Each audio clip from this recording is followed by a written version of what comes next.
Hello, welcome back to my channel. I'm Jayadi if you're new here, and thank you so much for clicking on this video. This video is going to be really exciting because we're going to be going through my August favorites, and you guys can share with me if you agree with them, if you don't agree with them, what similarities and differences we've had, because I'd be so curious to know. The gist is that I've broken this down into 5 categories. So we have beauty, fashion, content, workouts and self-care, along with mindset shifts and advice. So let's get right into the video, talk about some August favorites. Since our first category is beauty, I just wanted to let you guys know that I actually haven't bought many beauty products this month, and I'm actually quite proud of that because it was one of my goals to not spend money on makeup unnecessarily, because I feel like a lot of times we get influenced by all these products and we think we need to have everything, but that's not true. If you have something, use it up and then buy the next thing, because that way you're saving money, you're on your budget, and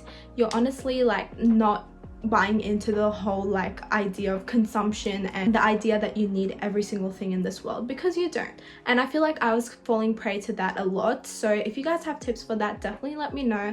But in terms of makeup, I'm really proud of myself for not spending unnecessary money on it this month.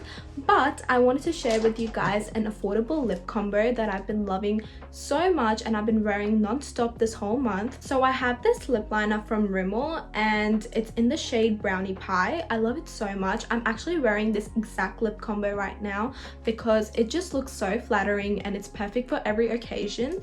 And I pair it with this very normal gloss, the Super Lustrous gloss from Revlon, and it's actually really good. It's not too sticky or anything like that, and it gives you like that perfect amount of shine as well. And I feel like in the month of August I've been loving like a little bit of a darker lip because it was winter in Australia, and yeah, I think this has been my go-to, so I really wanted to share it with you guys. And if you guys use these products, then let me know how you like them. If I'm being completely honest, I think Rimmel is my favorite drugstore brand, so definitely check them out if you haven't already and are looking for some makeup on budget.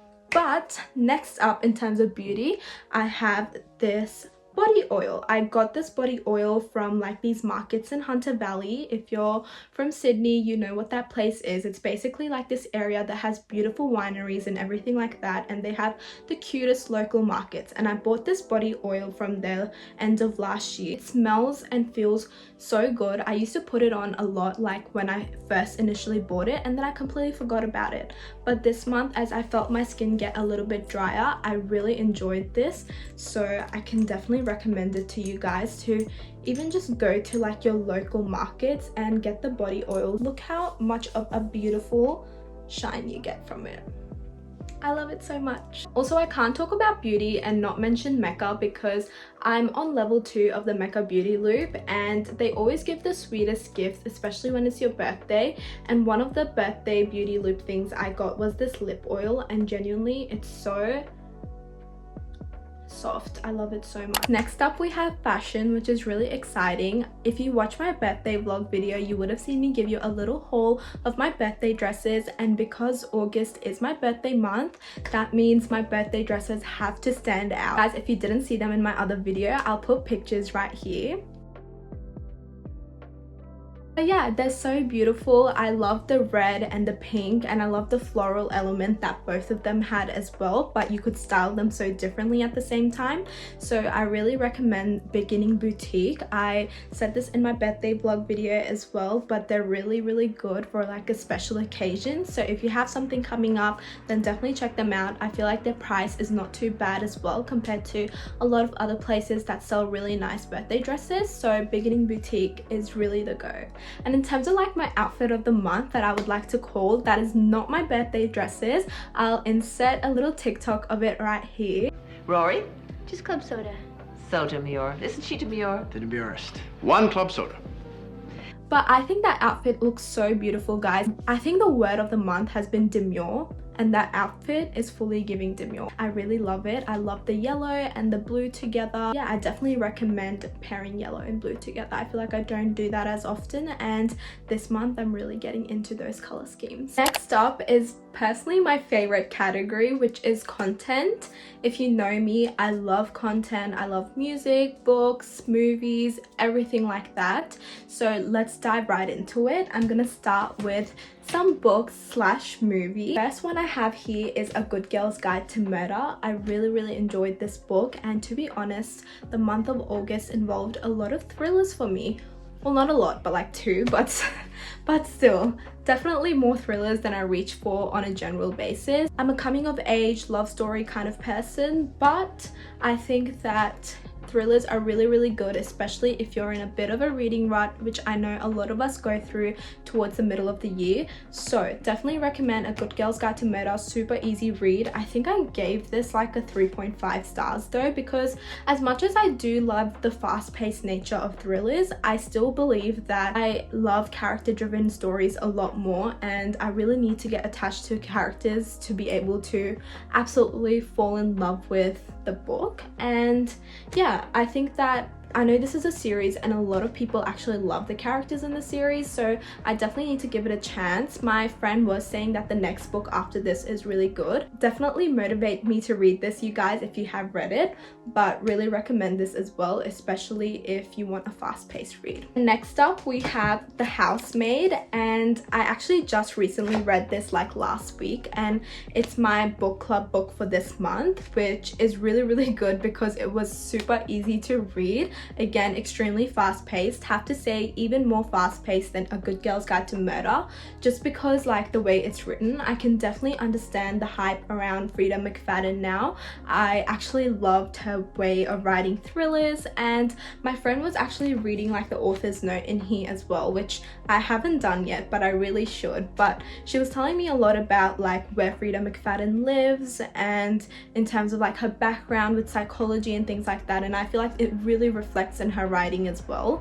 And the plot twist in this actually really got me, so I gave this a solid 4 stars as well. Again, like I said, I need to love characters to give it like a 5 stars, but I really enjoyed this book, and honestly I would recommend it to anybody who's looking to get into reading, because these are the kinds of books that'll get you hooked immediately. Speaking of books that will get you into reading, I know that a lot of people who are on BookTok or BookTube have gotten into reading through It Ends With Us, and the fact that the movie finally came out this month is so exciting. And if I'm being completely honest, I loved it so much. I really enjoyed that movie. I think Justin Baldoni did an amazing job directing this.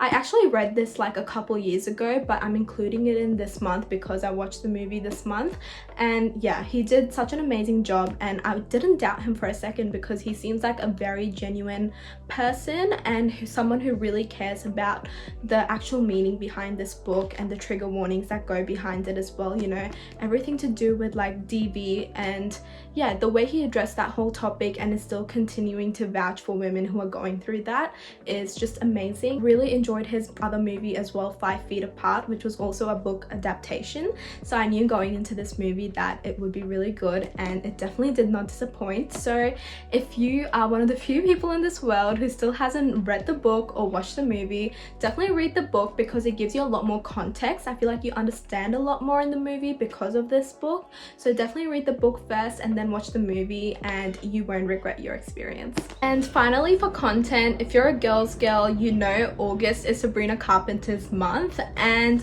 Short and Sweet is definitely the album of the month, I think, for most people. Really love this album, you guys, and I can definitely see why Sabrina released Espresso and Please Please Please first, because they definitely were the more standout songs of the album. But other than those ones, I really enjoyed Taste. It's so good, and the music video absolutely hooked me. I love Jenna Ortega and I love their whole dynamic together, and I really enjoyed the song Juno as well. I love that one, and also Bedchem. I know that one's really popular right now too. But I think that the one that's getting a lot of hate is Slim Pickens, and a lot of people don't really like it as much, but I actually absolutely love that song. I find it really funny and it matches her sense of humor really well. So if you're also one of those few people who haven't listened to that album, then definitely check it out, because I feel like there's a song in there for kind of everybody. So if you feel like it won't match your vibe, trust me, you'll find something in there that'll match your vibe. Next category I have for us is workouts and self-care, and I feel like that's an essential part of pretty much everyone's life these days. So let me go through what's been really standing out to me this month. Bharatanatyam, which is a Indian classical dance that I started learning this month. I learned it as a kid and I got back into it this month and genuinely have been loving it so much. I feel like I've actually been picking it up a lot faster than I thought as well, but that's because the teacher has been just so kind in terms of like breaking down all the basics with me, going through things. It's really helpful in terms of like getting the steps into my head, getting the meaning behind them into my head, because of how attached dances like Bharatanatyam are to yoga and spirituality, which, if you know me, I really believe in those things. So I've been loving that dance form so much, and it's so nice that even after having a full-time job, I can, you know, go and do like an after work activity, which is so nice, because when you're in school you have your extracurriculars, but who's to say you can't have your extracurriculars when you're doing your full-time job as well? So definitely do something, anything that you want to do that just makes you happy, makes you have fun, and yeah, just go and do it. You're never too old for anything, and it's never too late for anything at all. So if you start now, you're already earlier than you would be if you started like a couple years later, and you know, time is always going to be running out, so you might as well just go for it whenever you feel like it. Finally, the last thing I want to go through with you guys is actually mindset shifts and advice. I feel like this month of August has been a huge breakthrough for me, because I personally believe I become more unafraid than I've ever been. And not to say like unafraid of like physical things like heights or things like that, but more things like an internal fear of constantly thinking, what is everyone else going to think about me, or it's too late for me to do this, or nah, that's not going to work out for me, I'm not that type of person. But no, you can be any type of person that you want to be, and you can do anything in this world that you want to do, as long as it's not harming other people and it's making you happy, it's helping you grow. And I think that this channel has been a huge example of that. I think that I've always wanted to do YouTube, but I've always been too afraid of what other people might think of me. But to be honest, that the moment you post and the moment you break through that fear, then that's it, the hard part is over. You've ripped the band-aid right off, and now you can just start doing whatever it is that you love. I would encourage others to also not be afraid of what other people think of you, because the reality is the biggest obstacle in front of you is yourself, and you actually have no idea what's going on in other people's minds. And if you don't make it up in your head, then it really just doesn't exist to you. So people can talk and people can say whatever they want to say about you, but at the end of the day, it's how you think about yourself. And the moment you truly realize that and start like taking actions related to that in your life. Example that I can share that I've been doing that is this YouTube channel, but also dance. Like, it could have been too late for me to start, but I still did it anyways. Same with this channel. I can say like, oh, I should have started earlier, I don't even have any followers or anybody out there who's listening to me, but there's no one going to be out there to listen to you if you never start talking. You know what I mean? The biggest obstacle in front of you is yourself, and what you can't see doesn't exist to you. You can live in your own bliss. You don't live in other people's minds, you don't live in other people's lives, you live your own life. And I feel like the moment you realize that, you become more powerful than ever. So that's the best piece of advice to end this video off in, and I think it sums up my month of August really perfectly as well. So thank you so much for listening to my little TED talk. Alright guys, so that wraps up my monthly favorites video really well, and thank you so much for listening to me go on and on about my August favorites. Now it's your guys' turn, so definitely tell me, what are your August favorites? What did you love? What did you hate? What did you find that's really new and exciting to you? I definitely want to hear from you guys. Make sure to like this video and to subscribe. I feel like that's the best way to stay connected and we can grow a little community together, which I'm so excited about. Other than that, thank you so much for spending time with me and watching this video, and I hope you guys have the most beautiful, amazing day. Thank you. Bye.